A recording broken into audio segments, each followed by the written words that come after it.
Test edits. Are you doing them wrong? We know that first impressions are so important when you're trying to get a job as a video editor, and test edits are no different. So how can you make the best first impression with the potential client while also avoiding being taken advantage of? Well, let's dive into it. Get clarity before starting. What exactly does this test edit entail? Is there a reference video they want you to replicate? Are there instructions given for the steps they want you to take for this edit? How long is it? What's the payment situation? Is this the final round of the selection process? Getting clarity on the test edit details before you start is key to protecting yourself from unnecessary work and red flag clients. Asking questions also lets you gauge the personality and the temperament of the client. Are they interested in answering your questions? Are they brushing you off or ignoring you? Personally, I think it's better to scare the client off with your questions than to end up with a test edit that you've put too much time into because the client wasn't clear on the details. And hey, if we haven't met yet, I am Colleen, and in this channel, I teach you how to get a video editing job and how to get paid doing what you love. So if that sounds interesting to you, I would so appreciate it if you could subscribe to help me grow my channel.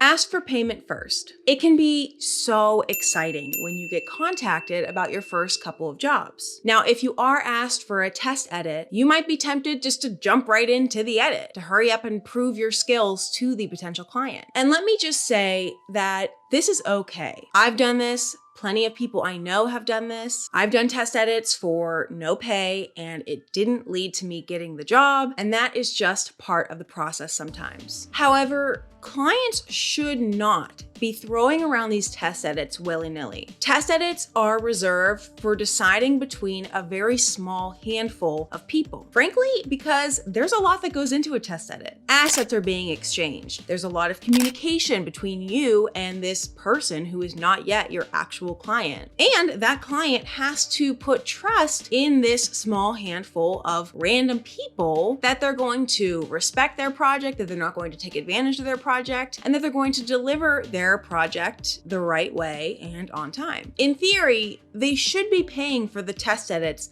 for this reason. Even just a small exchange of money will put you, the editor, at ease knowing that there is now some trust and respect between you and this potential client. So if the client specifically asks for this test edit to be done for free, proceed at your own risk. If the client doesn't mention payment at all, just ask, is this going to be a paid test edit? Or you can be really bold and say, I can offer you a test edit for X amount of fee or for a small fee to help you see what I can offer you.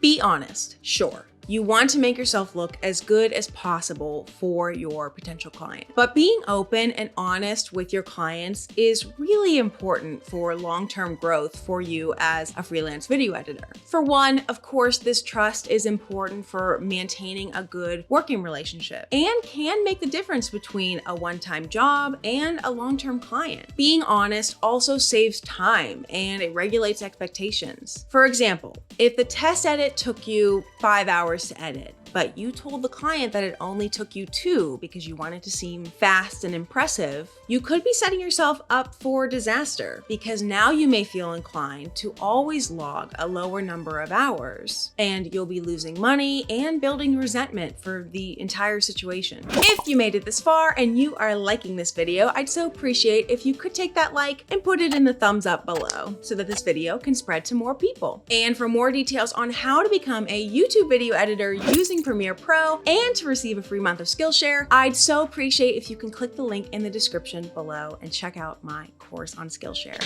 Give it your best effort. Of course, this seems obvious, but it is important to put your best foot forward when it comes to editing the test edit. You don't want to have to send back a partly finished video full of excuses as to why it's not fully finished up to your standards or the client's standards. Even if there's moments in the video that you feel unsure about, it's better to explain why you edited a section in a particular way, rather than not editing it at all because you were scared of messing it up. To me, this ability to execute and make decisions is important in being a self-reliant freelancer who clients can depend on. They'll be able to trust that they can send a project to you and you'll be able to send it back without needing your hand held. And this is essential for clients to be able to start scaling their businesses.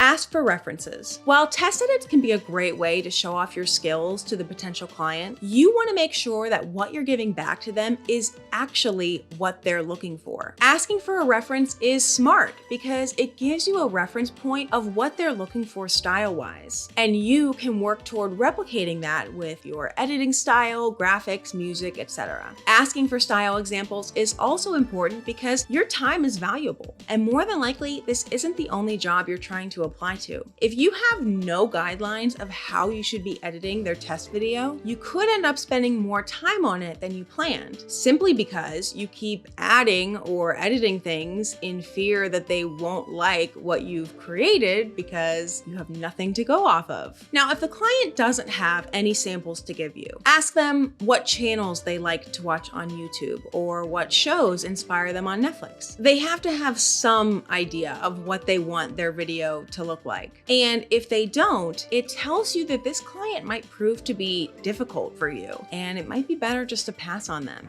Now that you've got a better idea of how to maximize your test edit potential, check out this video next for more tips on getting a job as a freelance video editor. Again, be sure to subscribe for more tips on video editing, freelance lifestyle, and creativity. Thank you to my team. Again, I am Colleen, and I will catch you guys in the next video. Have a good one.